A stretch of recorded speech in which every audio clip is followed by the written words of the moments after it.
Sundays in Back Bay always carry a strange kind of light. The Boston sky is clear but cold and dry. Wind from the Charles River runs along Commonwealth Avenue, threads through the bare-branched trees, and slips across the stone stoops of the brownstones. I wipe my hands on a striped kitchen towel and crack the window to let the steam out. The warm scent of pureed squash and ginger escapes at once, curling over the tiny balcony where I keep a few pots of lavender. Sunday dinner is one of the last rituals that still keeps me standing in the place of mother in a family that grows a little more distant every year. I'm Margaret Margot Ellison, 66, widowed for 12 years. I was a librarian at the public library, a job that taught me to love silence and respect what's been written down. This attic apartment, what Elias and I spent years paying off, is on the 3rd floor, with a barrel-vaulted ceiling and skylights that catch the slant of sunlight at 3 in the afternoon. On some days, all it takes is opening a page of an old poem, and the light makes the paper glow like a lamp. I still believe this apartment understands the things I don't say. Today my son Chase said he'd bring his wife Brooke and their daughter Piper to dinner. "Let me handle the wine, Mom," he texted. I smiled and typed quickly, "I'm making butternut squash soup. Piper loves it." The little checkmark that was seen popped up, but there was no reply. I set the pot on the stove, added a bit of cream, and rescued the soup with a drip of maple syrup, a trick I learned from Elias back when we were broke, and liked to sprinkle a touch of sweetness on whatever we cooked to warm up the savory. I laid out the white lace tablecloth my mother left me and took from the cupboard the blue and white porcelain plates that Elias and I had bought years ago at a second-hand shop on Royal Street in New Orleans. The plates touched the wood with a tiny, sturdy click. That sound was once the heartbeat of cramped evenings with a whole heart. The doorbell rang. Grandma Piper shot straight into the kitchen, her ponytail off-center cheeks flushed from the cold. She runs like I did as a child, leaning forward a little as if afraid time might run away. "You got here just as I turned off the stove." I bent and hugged her. The cold air came in with her, carrying that soft perfume. Brooke likes the smell suspended somewhere between jasmine and expensive laundry detergent. Italian wine, the kind you like. Chase stepped in, holding up the bottle like a prop. He wore a charcoal topcoat and a scarf. His soles tapped lightly on the wood floor. When he was little and ran through the house, Elias would joke, "Don't wake the old staircase, kiddo." Now, Chase's footsteps wake nothing. They leave only cool commas behind. Brooke kissed my cheek, lipstick precisely within the lines, touching neither in nor out. "It smells incredible in here, Ms. Margot. So cozy." She said it while her eyes swept the living room. Pausing at the linen curtains, I sewn myself then at the floor lamp with its old fabric shade. "Very classic," she added, all white teeth. I brought out the soup. Piper sat beside me, her hair smelling like synthetic strawberry shampoo. Brooke carefully set her handbag on the chair across her, a bag the color of Merlot nails painted to match, glossy enough to catch the lamp's reflection. Chase poured wine, his shoulders spreading slightly as if the room had shrunk to fit him. "Do you have plans for next week?" Chase asked, his voice tilting toward friendliness like a salesman does when he's got the right package. "I've got a preliminary meeting with a client in Seaport. They're looking for office space, open layout, natural light. I thought of our place, your place, and it just seemed to fit." "Of course it's only an idea." My spoon paused. Brooke quickened the pitch. "We don't mean renting it out. It's just that this space is, well, a bit large for one person. If you lived closer to us, it'd be easier for us to check in on you. A smaller place, a new elevator, safer doors. You know." I smiled and pushed the bread basket their way. The butter's soft. Piper doesn't know grown-up talk. She broke a slice of bread in two and dipped it in soup, her eyes bright. "Grandma, can I sit by the skylight? At night, I always want to look at the stars." Of course, I smoothed her hair. The sun left a pale gold stripe against my wrist, like a soothing word from the kind of light I still believe this home has stored up over our years here. Brooke eyed the curtains again. "If it were me, I'd swap these out for automatic shades, warm beige, and repaint this wall with milk white to open the space. Please remove some books, as there are too many." She gave a thin smile. "Minimalism is the trend. Trends change every season, I said, but books get you through the winter.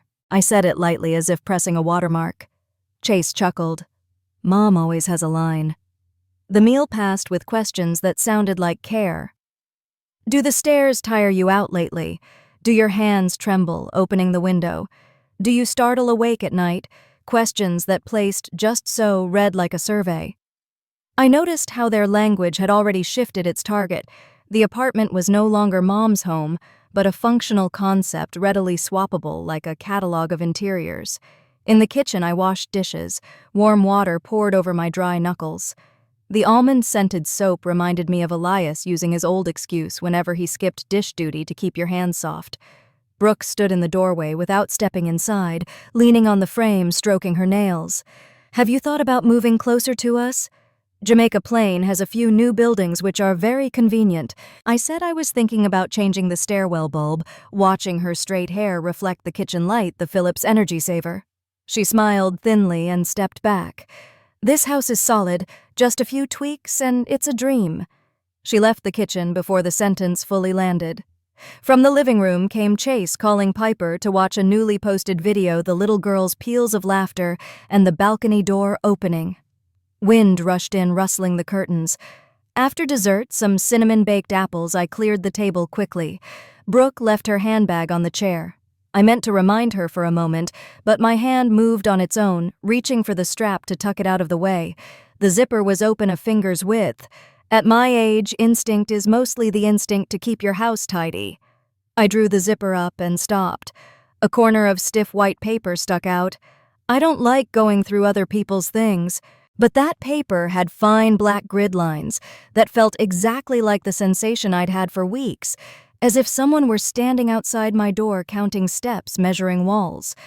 I slipped it out gently, a floor plan, read marker notes in the hallway, knocked down the wall, opened the kitchen. In the primary bedroom, Master, Chase, and Brooke, an arrow toward the skylight. Piper's room, convert. Kitchen corner island, complete replacement. Reading room. Remove shelves and smooth the wall. Something inside me snapped like a stair tread, not because of a drawing houses can be renovated, but because a hand had written its own names into my living space as a certainty. Master, Chase, and Brooke. The red pen claimed it calmly. No, if no question mark. Only a plan. I slid the paper back, closed the zipper, and set the bag neatly in place. The balcony door was open. The ceramic chime I'd hung by the door tinkled in the wind. Piper ran in and hugged me. Can I come again tomorrow, Grandma? The ceiling here feels like the sky.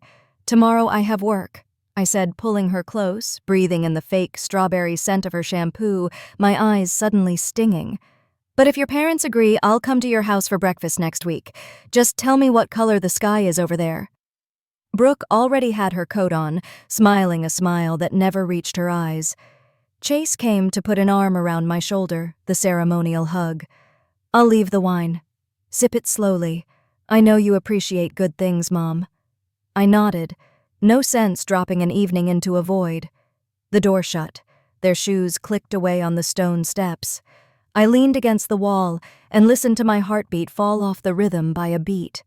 The room settled into its old order, clean porcelain, a flat lace cloth, the warm ginger lingering like a blessing. But somewhere in the pipes, in the old wood grain of the floor, something had shifted. I turned off most of the lights and left the floor lamp glowing. On the shelf was a black and white photo. Elias and I were on a public garden bench with swan boats behind us. I slid the photo out and ran a finger along its rough edge. Do you see this? I murmured, as if speaking to a man just back from the market. Our home is about to be updated to suit the times. I could hear Elias laugh in my memory. The times pass, Margot. They always do. I poured myself a little wine. The red slipped down the glass, leaving a thin trail the color of ink. I stood on the balcony and looked down at the sidewalk where rectangles of light spilled from other windows like separate fragments of life. The wind spun dry leaves. I thought of my mother who embroidered this lace and how she used to say, "A door opens to whoever you open it for. Everyone else, no matter how long they stand outside, is only the wind." That night, I reorganized the file drawer, a habit I fall into whenever my heart lurches. Paper stock, notarized stamps, and the smell of dry ink calm me. I checked the folder for the deed, the will, and the insurance. A strange hollow opened. I brushed my fingers across it. The folder felt thinner. The original deed was gone. The notarized copy of my will is gone.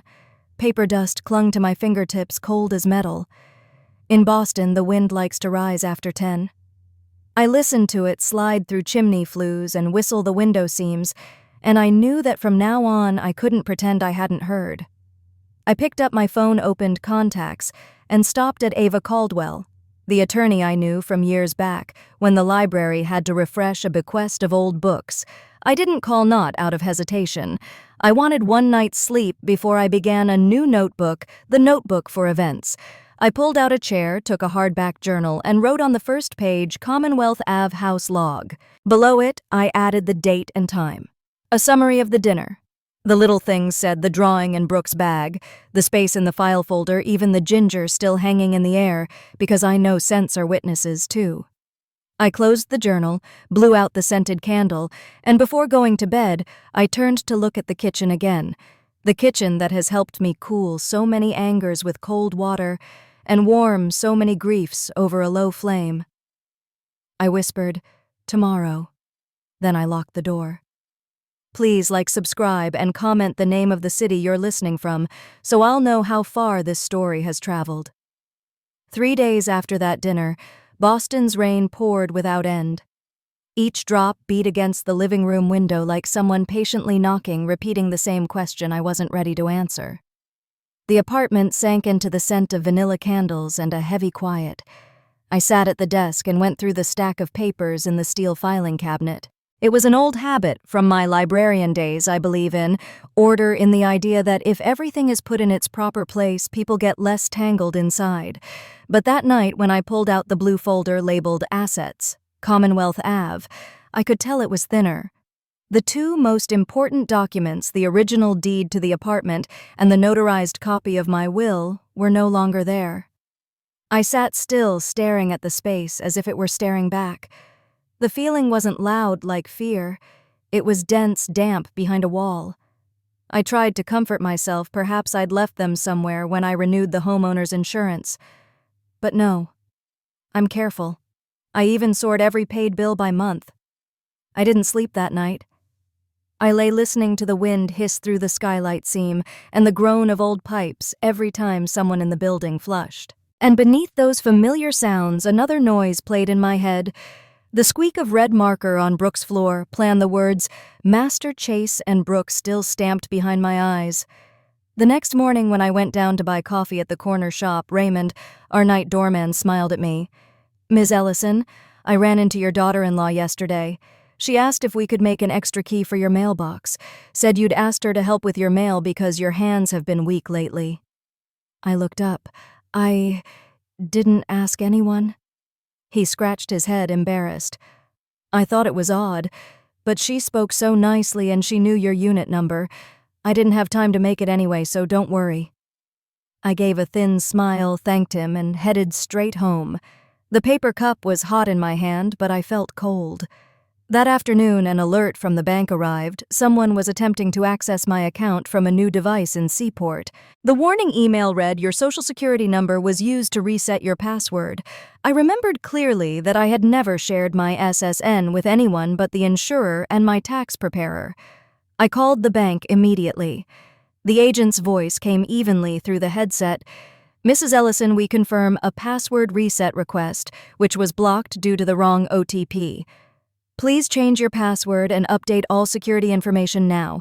Someone may be trying to impersonate you." "Impersonate?" I repeated, heat flaring in my chest. She added, "Yes, ma'am.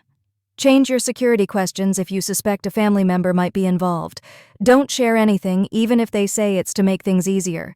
Family members might be involved, but it sounded casual and felt like a needle in my ear." That evening, a bank envelope was neatly tucked into my mailbox. On the corner, tiny text read, "Request of address update, pending confirmation." Someone had tried to change my mailing address. Had this letter arrived a few days later, I might have lost the thread of my own accounts. I took the envelope inside, double-locked the door, put water on to boil, and sat down. I couldn't pretend anymore that this was a coincidence. I opened contacts and stopped at the name Ava Caldwell. She'd been Elias's attorney once and helped us adjust the bequest when he died. We've stayed in touch with a Christmas card every year. I dialed. Ava's voice was still low and precise, the same as ever. Margot, it's been too long. What's going on? I told her concisely. No extra words, no emotion. I was afraid that if I said more, my voice would break. She was silent for a moment, then said, "Can you come by my office tomorrow? Bring everything you still have, even copies. And you should change your locks tonight. I don't think they've had time to—" Don't think Ava cut in. Just do it, and don't let them know you're suspicious. I agreed. I changed the locks that night. A young locksmith came and asked cheerfully, "Been here long?" "Beautiful place." I said evenly that I've lived long enough to know when to lock a door. He smiled and didn't pry. When the drill stopped, I felt oddly calmer. The new door closed more softly. The lock clicked once, small, firm. I sat at the table and opened my house log. Under the date, I wrote March 7th inquiry about a mailbox key. March 8th, unauthorized bank access attempt. March 8 p.m., mailing address change request. Suspects, Chase or Brooke. Actions changed locks. Meeting with Ava March 9. As I wrote it, felt like I was minute-taking my own life. Each word is a fact and offense. The next morning, I carried an old leather portfolio with whatever papers remained, a copy of my homeowner's policy savings book, scanned will, and several tax statements.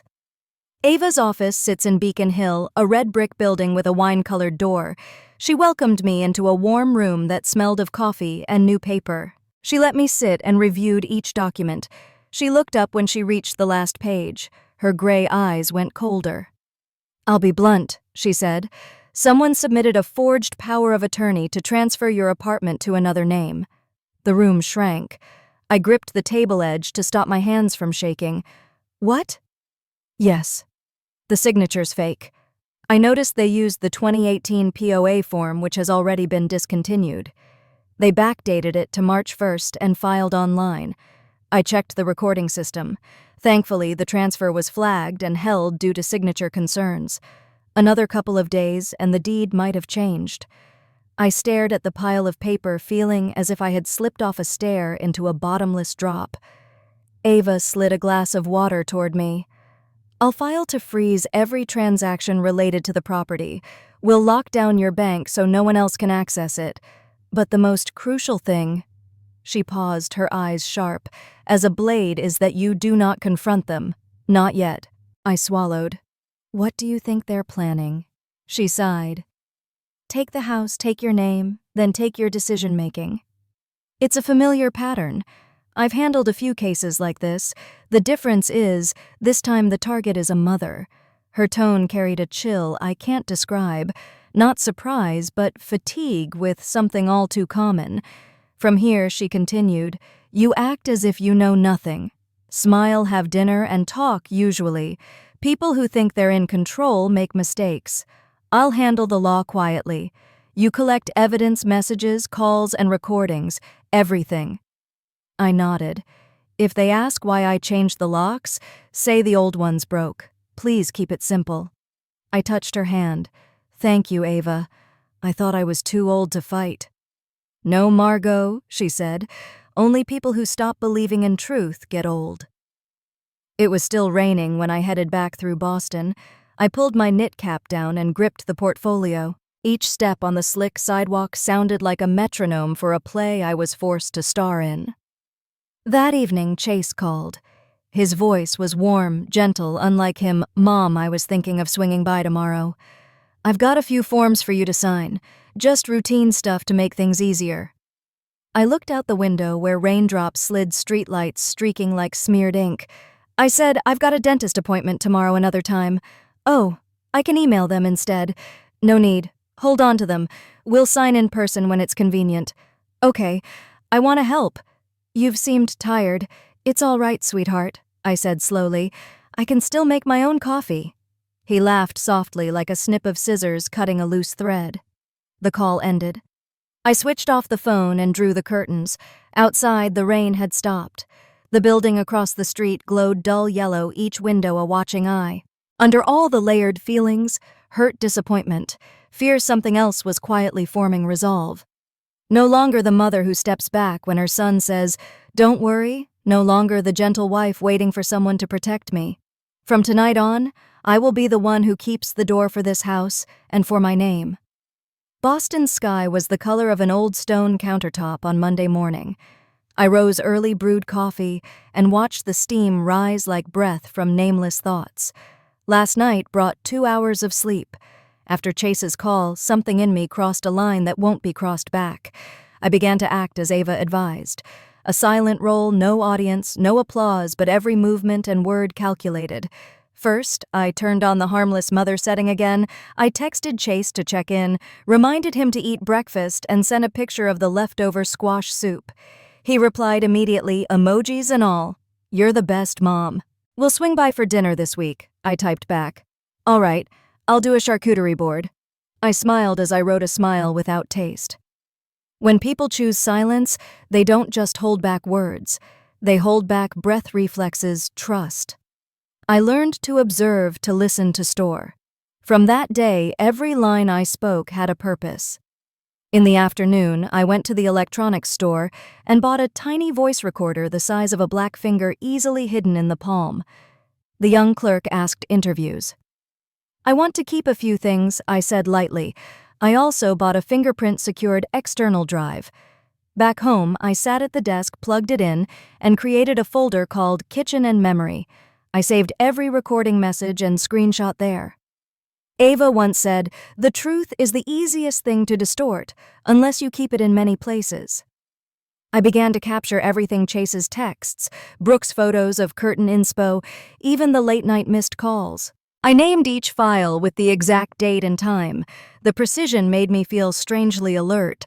On the 4th day, Chase and Brooke came by. Brooke still wore the strong perfume and entered the kitchen like an owner checking an asset. "You changed the locks," Chase and I tried to come in and couldn't. The old lock broke. I exhaled gently. "Age makes metal brittle." "That's so." Brooke's lips smiled, but her gaze swept the room like a scanner. I poured tea and invited them to sit. Chase set his phone on the table and put it on speaker. "Listen to this, Mom. We just signed a new project yesterday. The team's moving the office to Seaport. If you want, we can help you sell this place. Prices are way up." I nodded and sipped. "Is that so? I'll think about it." Brooke crossed her legs, smiling. "We're only thinking of you. All alone here, what if you fall?" "Thanks. I can still stand up on my own." A pause. Piper was coloring at the small table by the corner, hands smudged with watercolor. She turned and held the page. "Grandma, I drew our house. This is your room and this is my room." Chase laughed. "You misspoke, honey. This is Grandma's house. Your house is across town. But Mommy said when we come here that room is mine," she said, pure and guileless. Brooke's hand tightened on her shoulder. "Mommy was joking, sweetheart." The air in the room thickened for a few seconds. I set my cup down. The porcelain clicked dry against the saucer. "Piper," I said slowly, "houses are beautiful only when people don't grab each other's rooms." She looked up with clear eyes that didn't understand. Brooke feigned a smile, but her fingers were white at the knuckles. I left the table to fetch a cloth from the kitchen. There, I flicked on the voice recorder hidden in my cardigan pocket. Their voices carried naturally from the living room, unguarded. "Chase, calm down. Don't overtalk." "Brooke, see, she's playing naive. I told you we need to act sooner." Chase, Ava blocked the paperwork. "We need another angle. Maybe, let me handle the persuasion." I stood behind the kitchen door, wringing the dish towel into a crumple. Each word hit the floor like an ice cube. I turned the recorder off and breathed slowly. That night, I sent Ava the audio via secure email. She called right back. "Perfect. A few more like this and we'll have enough. They're tying their own knots." "How long do you think I can endure?" I asked. "Long enough to win." For the first time, I felt I was in a real battle. The battlefield was this very apartment. The days after I lived between two worlds, on the outside, the sweet mother smiling, offering cookies. Inside, the woman weaving the final net, gathering every strand of proof. I added a small camera on the bookshelf facing the table. Whenever they visited, I deliberately kept my hands busy at the stove, and the camera captured Brooke on calls bragging about the upcoming remodel contract. One morning, clearing the table, I found Brooke had left her phone on a chair. The screen was still on, showing a text thread: "I can transfer the renovation deposit. Tell the designer to prep the new layout. My MIL will agree sooner or later." Below was an image of another floor plan, this time stamped in caps: "Deposit paid. Demo next month." I could hardly believe my eyes. It felt like watching my name being scrubbed off my own door with white paint. That afternoon, a broker I didn't know called. "Hello, Ms. Ellison. I'm confirming the showing tomorrow. Your son, Mr. Chase, said you've authorized us to bring a client by." I froze. "I have not authorized anything." "Oh, must be a mix-up then." "But he sent a POA copy." I hung up, heart pounding. I slumped into a chair, staring at the window where the last light brushed the table. Without Ava, my name might already have been erased from the papers. I opened the log and wrote March 15th, broker called to confirm showing. Forged POA on file. Note: Chase is likely acting behind my back. I set down the pen and exhaled. The pain in my chest wasn't a flame anymore. It had become ice cold, but solid. I realized a different self was surfacing, the woman who no longer believes in the duty of motherhood, but in the right to exist. That night I called Ava. "It's time." "Yes. Sell the apartment before they can move again. I have a reliable buyer." "But absolute secrecy." "How absolute?" "So absolute that by the time they notice you're gone." I fell silent, listening to the wind outside. Selling this home where I'd lived a lifetime, where Elias took his last breath, was something I once swore I'd never do. But holding a house means nothing when you've been reduced to an obstacle inside it. I agreed. The next day I began to pack. I wrapped frames and journals in newspaper and slid them into boxes. I chose small things, heavy with memory: my mother's knit scarf, Elias's last letters on his final trip, and an old movie ticket tucked in a book. I worked at night when the city was quiet. Each step down the hallway, the floorboards creaked, reminding me that everything has a soul, and I was saying goodbye. I carried a small box to the basement each morning, pretending it was trash. The doorman didn't notice. A week passed. The sale went forward in silence. The buyer, a young teacher from Canada, saw the photos and agreed immediately, sight unseen. Ava completed the formalities at a notary across town, far from Back Bay. I didn't tell anyone. Not a neighbor. Not my son. On my last evening in the apartment, I stood under the skylight, watching the lights ripple on the river. Drizzle wet the frame. I thought of the first night Elias and I moved in. He laid his hand on the wall and said, "A house is just a roof and walls until you put your heart in it." I touched the wall. "Elias." I whispered, "I'm taking my heart. They can have the rest." The next day, I met Ava at a small Tremont Street notary. We quickly signed 3 copies with a notary witness. The funds moved into a new account Ava set up for me under Ellison Trust. I didn't tremble, and I didn't regret. It felt like someone lifted a boulder that had sat on my chest for years. When we finished, Ava asked, "Are you all right?" "I'm not all right," I said. "I'm awake." That afternoon, I returned to the apartment and looked around one last time. The curtains still stirred. The white lace my mother left still dressed the table. I touched the table edge, then wrote a short note. "This apartment has a new owner. Do not look for me. Take care of each other if you still know how to love." I taped it to the inside of the door. When I closed it, the new lock clicked, a slight, decisive sound, the sound of someone choosing silence to survive. The sale was finalized on a Thursday morning, at exactly 11:32 a.m. The apartment no longer belonged to me or them. By 1:30 p.m., the locks had been changed, and by 4:00 p.m., I was standing inside a new home in Brookline, smaller, warmer, and scented with mint and fresh paint. It wasn't grand, but it was mine. The windows faced south, the kitchen tiles were uneven, and the bedroom could barely fit a double bed, but I breathed more easily there than in that grand old apartment I'd once thought would protect me for life. I named nothing in this new house. I unpacked, let the silence settle, and felt my pulse return to rhythm. At dusk, I stood by the window and looked at the street below. Maple trees lined the sidewalk, their leaves trembling under the early spring wind. It reminded me of the first apartment Elias and I had rented right after our wedding, 2 rooms, a leaky faucet, and happiness that needed no witness. That night I slept for 8 straight hours. I didn't dream of doors, keys, or signatures for the first time in months, but peace never comes without a shadow. The next day they came, not to visit, but to claim. At around 6 in the evening, the phone rang while I was setting a vase of daisies on the table. Then came the banging, loud, angry, desperate. "Mom, open up! What is this?" Chase's voice cracked through the intercom. "You changed the locks? Are you insane?"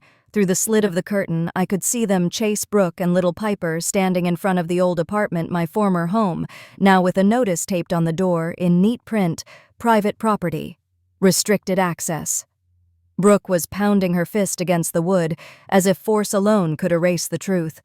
Piper stood behind them, crying silently, her pink backpack sagging. I wasn't there. I sat across the street in Ava's car, watching through tinted glass. "Don't say a word," Ava whispered. "Let them shout. What breaks a manipulator most is silence." Brooke's voice rose into a screech. "You can't do this. We're your family. You've been tricked. Margot, open the door right now." Chase's phone rang against his ear again and again. He didn't realize that the line he kept calling, the number that had belonged to Mom, was now deactivated. I watched his face shift from rage to disbelief to panic. I felt no triumph, only a hollow kind of grief, because that's how betrayal ends, not in shouting, but in distance. By midnight, Ava drove me back to Brookline. The city lights blurred through the windshield, and she said quietly, "You did the right thing. The hardest part is over." But she was wrong. The hardest part was what came after the noise, the accusations, the endless ways guilt tries to claw its way back through the cracks you've just sealed. The next morning, messages began pouring in. First, the gentle ones, "Mom, maybe someone's confusing you. Let's talk. We're worried you've been manipulated." Then the sharp ones, "I never thought you'd do this to your own family. Money's changed you." And finally, the cruelest, "Piper doesn't understand why her grandma hates her." I didn't reply to a single one. Ava told me document everything. So I did. Every message, every voicemail, every accusation, I saved them like fossils of a truth only I knew. A new actor entered the scene a week later, Jonathan Brooks' brother-in-law, a self-proclaimed family lawyer. He sent me a long, pompous email filled with legal jargon, claiming that my actions suggested temporary mental incapacity, and that for your own safety, the family will seek judicial review of your faculties. I read the email 3 times, not out of fear, but of awe at the audacity. It wasn't enough for them to try to steal my home. Now they wanted to steal my mind. I forwarded the message to Ava. She replied in less than an hour with 2 words, "They're done." That evening, I poured myself a glass of wine and sat by the window. Outside, the streetlights flickered, and for a fleeting moment, I saw my reflection, older, tired, unbroken. For the first time, I whispered to myself, "I am not weak. I am awake." The following days were strangely quiet. I changed my number, closed my social media accounts, and informed only 2 friends of my new address, women who had known me since the library days, who understood that some wars are fought not with fists, but with silence. Then one morning, Ava called. "You should see this," she said. Her tone was neutral, the kind she used when she knew the news would hurt. She sent me a link. It was a Facebook video. Brooke sitting on a white sofa, tears streaking her face. Chase stood behind her, arms crossed, holding Piper. The title read, "What would you do if your mother were deceived and you lost everything?" The video went viral overnight. Thousands of strangers commented, calling me selfish, cruel, heartless. One woman wrote, "If she were my mom, I'd cut her off too." Another, "Older adults lose their minds when they get money." I didn't defend myself, I didn't write a post, I didn't even tell Ava. Instead, I did what I've always done when the world's noise tries to drown me. I made coffee, put on jazz, and wrote in my notebook. At the top of the page I wrote, "If truth doesn't defend me, then silence will." The following week I went to the notary with Ava. Together, we updated my will. Chase and Brooke were removed entirely. Everything my account's modest savings and a few remaining assets would go to Piper only when she turned 25. Nothing before. No one else. That night, I sealed an envelope addressed to Piper. "Open on your 25th birthday." Inside it, a short letter. "Dear Piper, I hope one day you understand that love sometimes means saying no. Love is not obedience, it's courage. Your grandma loved you enough to protect herself from what others tried to destroy. M." I slipped the envelope into Ava's safe under lock and code. It felt like closing a chapter not out of anger, but out of mercy. Then I went home, turned off the lights, and stood by the window. The night air carried no guilt, no shame, no noise. Only the faint hum of traffic and the steady beat of my heart, a rhythm I had finally reclaimed. The days following the viral video were a blur of noise. Phone calls from unknown numbers, envelopes with no return address, messages from journalists who wrote in sympathy but sharpened their words like knives. I stopped answering altogether. I muted the world. Every morning I made my coffee cinnamon sprinkled on top the way Elias liked it and opened the curtains to the faint sunlight cutting through the window pane. I told myself that if I could still appreciate the smell of coffee, I hadn't yet turned into the bitter woman they painted me to be. But silence has a strange echo. It makes other people louder. Chase kept sending messages, his tone shifting like the weather. "We can fix this, Mom. Just tell me who convinced you to sell. Are you under some influence? You've always been so trusting. Please don't make me do something drastic." I saved them all screenshot after screenshot until my phone storage ran low. Each word was a small weapon, and I cataloged them like ammunition. One night Ava called. She said there's talk about hiring a lawyer to contest the sale. I expected that, I replied. "You have everything saved?" "Everything.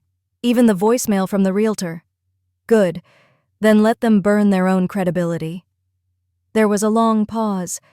Ava finally said quietly, "Just don't let them make you feel guilty for protecting yourself." But guilt is a language mothers are born fluent in. It hides under the skin even when logic burns it away. A week later, I received a letter. No name. Just a typed line at the top, "Request for Family Guardianship Review, Massachusetts Probate Court." I read it slowly, every word heavy as stone. Chase asked the court to declare that I needed supervision for financial decision-making. Attached was a false psychological report signed by a specialist I had never met, claiming I suffered from paranoid tendencies and emotional instability due to bereavement. It took me a full minute to breathe. They hadn't just stolen my house, they wanted to steal my mind. I called Ava immediately. "I was waiting for this," she said calmly, which chilled me. "Don't panic, we'll counter everything. But from now on, document every moment. No reaction, no confrontation. Let me handle the court." "I'm tired, Ava," I whispered. "I know, but you're almost free." That night, I couldn't eat. I sat at the kitchen table, lights off, listening to the refrigerator hum. Somewhere between anger and grief, something in me hardened a realization that motherhood at its cruelest is a lifelong act of letting go even of your illusions. The court hearing came 2 weeks later. It was held in a small courtroom in Cambridge, cold white walls, too clean, too still. I wore a navy dress to Elias's memorial and tied my hair into a neat bun. It wasn't vanity, it was armor. There's something sacred in showing up composed when they expect you to crumble. Chase sat across the room, flanked by Jonathan, the brother-in-law lawyer, and another attorney with a smooth, predatory smile. He didn't look at me. The judge, an older woman with gray streaks and sharp eyes, reviewed the file. She asked questions in a low, precise tone.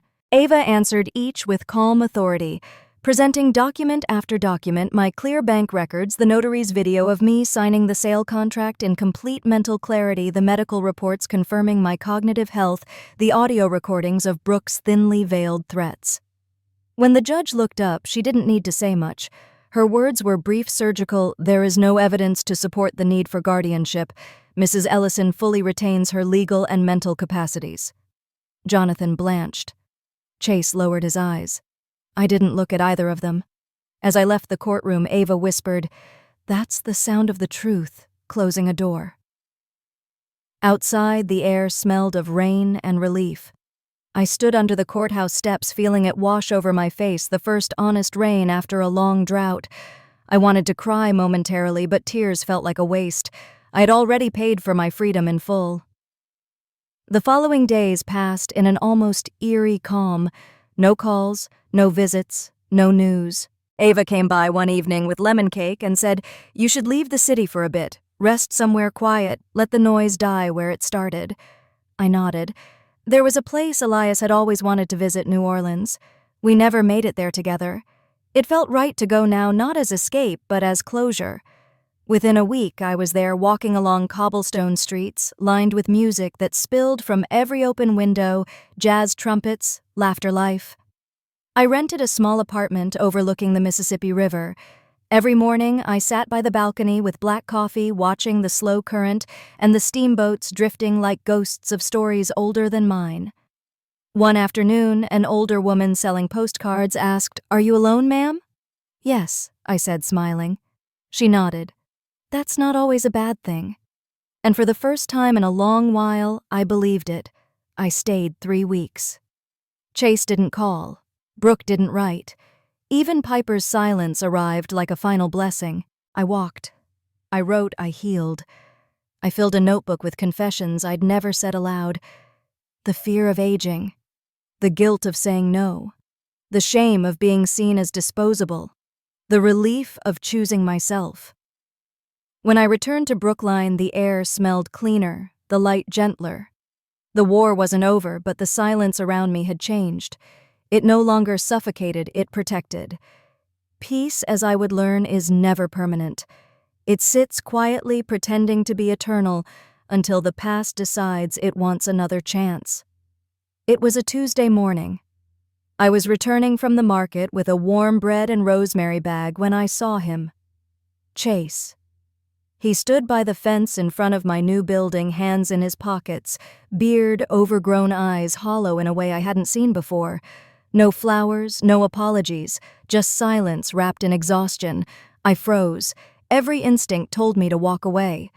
But some reflex of motherhood, the same one that always betrays me, made me stop. "Mom," he said, his voice rough, "we need to talk.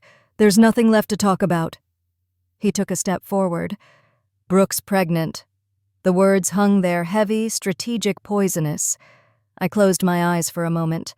The sun warmed the back of my neck. The rosemary in my bag released a sweet, earthy scent. "And what," I asked quietly, "does that have to do with me?" He hesitated, expecting the magic of the word grandchild to melt everything between us. Then came the pitch-soft, rehearsed, "We need stability. Mom, a home. You have a whole house to yourself. You could come live with us. Watch the baby grow. We'd make you a special space, your own room. You wouldn't have to worry about anything." He said it kindly. But beneath that kindness was entitlement, the same kind that had turned love into ownership. I saw it now with terrifying clarity. I wasn't being invited home. I was being annexed. "Think about it," he added. "It's what's best for everyone." I didn't answer. I just walked past him slowly, each step deliberate. He called after me once, twice, but by the time I reached my door, the only sound left was the hum of my keys in the new lock. That afternoon, I changed the locks again. 2 days later, I received a court notice, petition for joint guardianship, family assistance clause. In plain English, it meant Chase was again trying to declare me incompetent. This time, they'd even attached a psychological evaluation, forged, of course, claiming my decision to sell the apartment was impulsive and a result of emotional instability. I laughed when I finished reading it, not out of joy, but disbelief at the audacity. They wanted to erase my sanity to reclaim my property. I called Ava. "I knew they'd try this," she said calmly, "but this time we end it for good. In 48 hours, Ava had prepared everything: certified medical reports, witness statements from neighbors, audio of Chase's veiled threats, and most importantly, the notarized video of me signing the sale alert composed deliberate. When the hearing day came, I wore a navy blue coat and the silk scarf Elias had given me one Christmas decades ago. Walking into that courtroom felt less like entering a battle and more like returning from one. Chase sat there, expression empty, jaw clenched. He still hadn't realized that his mother was no longer the woman who once believed kindness could fix cruelty. When the judge ruled, his words were short and final: no evidence of incapacity. The petition is denied. Mrs. Ellison retains full legal and financial authority. I didn't look at Chase. I stood, thanked the judge, and left. Outside, the sunlight broke through the gray clouds like the city wanted to tell me it's over. But peace, as always, had one more test waiting. The following month was quiet, eerily so. No messages, no calls, not even a whisper from Chase or Brooke. I started sleeping better. Ava brought me lemon cake again, insisting I take a short trip to close that chapter in my mind. So I did. I took a train to Savannah, where Elias and I once spent a honeymoon decades ago. I stayed in a small inn overlooking the river. Every morning I'd walk barefoot along the damp boardwalk, and every night I'd write letters I'd never send in my notebook. To Elias, to Piper, to the woman I used to be. Dear Elias, I thought losing you was the end, but it was only the beginning of learning how much one person can endure. Dear Piper, I hope the world teaches you to love without surrendering your name. By the time I returned home, I was no longer angry, just empty, and that emptiness felt clean. Until one afternoon, I found an envelope waiting under my door, typed cold, unsigned. If you don't give me what's mine, I'll go to all extremes. No date, no signature, just that. I scanned it, filed it, and sent a copy to Ava. Don't worry yet, she said, but keep everything. We're building a wall, brick by brick. Then the small things began. The intercom was buzzing at 2 a.m., a silhouette standing outside my gate for minutes at a time, footsteps in the hallway when no one was there. Not proof, just presence. I didn't feel fear, I felt fury, because what they wanted was for me to break to panic, to be the hysterical woman they described in court. Instead, I waited. And one night I saw him, Chase, standing under the streetlight looking up at my window, motionless. I took 3 photos quietly through the blinds and sent them to Ava. Her reply came within minutes. This is harassment. Tomorrow morning we will file a restraining order. By noon the next day, the judge had signed it. Chase could no longer come within 1,000 feet of me or my home. It was the last time I saw him. Weeks passed in peace. Then one morning the doorman called to say, "A young lady's asking for you." I looked down from my balcony and froze. It was Piper. She had grown taller now, her hair loose and her eyes softer but wary. We hadn't spoken in almost a year. I opened the door. She stood there holding a small notebook and a nervous smile. "Can I come in, Grandma?" The word Grandma hit me like sunlight after too much winter. She sat on the sofa, hands around a cup of tea, her voice trembling slightly. "Why did you do it?" she asked. "Sell the apartment. Cut Dad off. Disappear." I took a deep breath and looked at her. Really looked. She was old enough now to ask not as a child, but as a woman seeking truth. Because I said slowly, if I hadn't, I would have lost myself. Sometimes protecting your peace means letting people call you cruel. She stared into her tea, then whispered, "Dad said you went crazy, that one day you just decided to destroy everything. Do you believe him?" She hesitated, then shook her head. "I don't know. All I know is nobody talks about you at home. Mom changes the subject. Dad gets angry, and I miss how things were." I stood, walked to the cabinet, and took out a sealed envelope I'd been saving. "I wrote these letters to you when everything broke apart," I said. "I didn't send them because I didn't want you caught in our war. But now you should know my side." She held it like something fragile, precious. "Can I come again?" she asked softly. "Always." When she left, I closed the door and cried not from pain, but from release.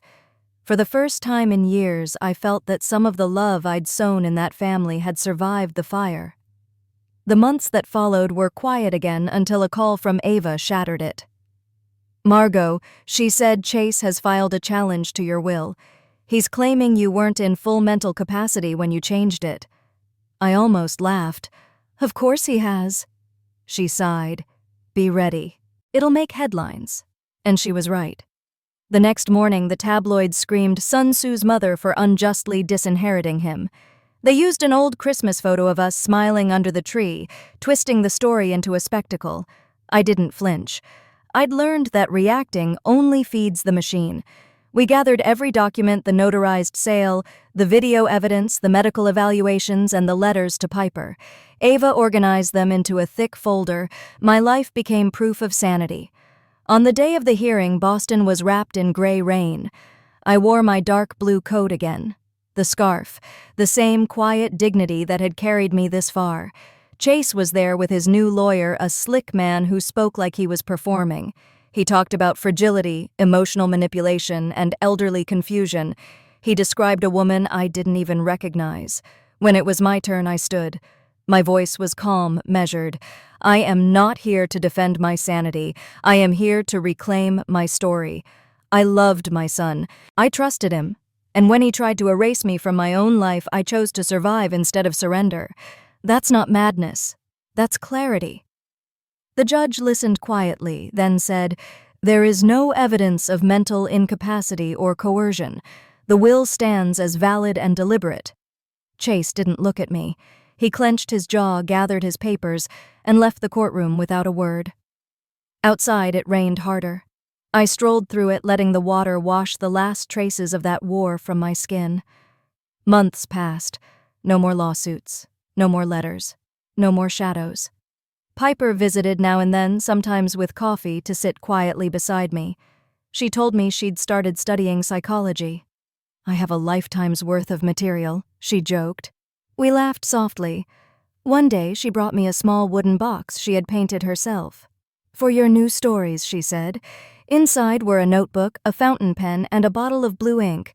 On the first page, she'd written, "I didn't inherit your house, but I'm inheriting your strength." I hugged her long and hard. It felt like an ending and a beginning all at once. Now I live by the sea in a quiet coastal town. I drink tea by the window every morning and watch the sun rise over the water. The waves sound like breathing, steady, alive. Sometimes I write stories not about betrayal anymore, but about rebirth.